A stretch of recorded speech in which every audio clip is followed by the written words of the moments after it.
All right, so we are getting closer to the next step of the food forest.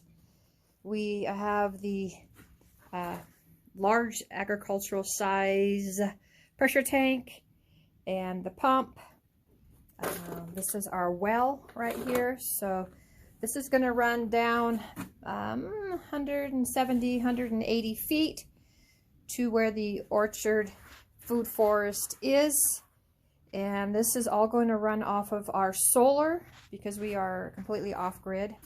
And so the well runs off of solar, and this pressure tank will run off of pump to the pressure tank will also run on our solar. So since my last video down here in the orchard, soon to be food forest, I have planted 7 white fig starts and 6 blue fig, or I should say purple fig. They're over there in those black buckets. I put the black open bottom black buckets to just add a little bit more heat as they are rooting. And this here is an almond. They're all budding out, which is perfect timing because it doesn't look like we're going to have any more frost. So anyway, getting water down here probably within the next week or 2, and then I can start planting the permaculture on the ground around the fruit trees. And then after the I call it ground cover, after that is growing, then I will start planting vegetables, pumpkins, and other things mixed in here. So I'm so excited to be getting a water source down here so we can grow more food for the animals along with ourselves. So this here is my moringa garden, and the middle area here is where I do my butchering.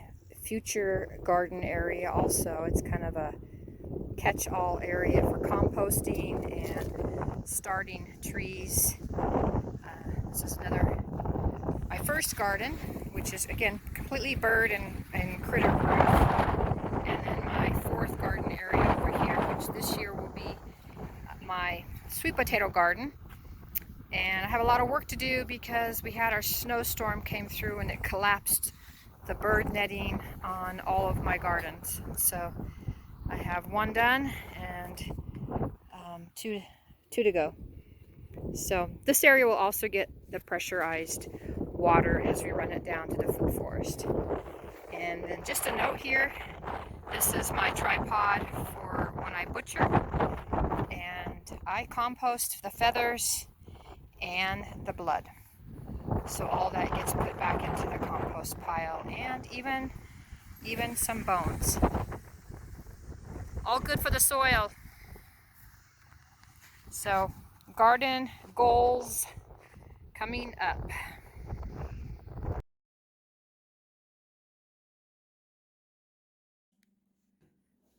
So going upstairs here, our indoor greenhouse area is the planter area is not done yet, but I've still been utilizing just some floor space for some starts. Here's a moringa, and I've got some sweet potato starts. These are little fruiting mulberries. Here's a whole bunch of more white fig trees. These are the purple figs or blue figs, Pakistani mulberry, and a few other items. And all we got here, baby moringas, and getting my sweet potato starts going. So that's just here in the indoor greenhouse, and there's the outdoor garden areas, which that's my next step today, is to get outside and start getting those repaired from this snow damage.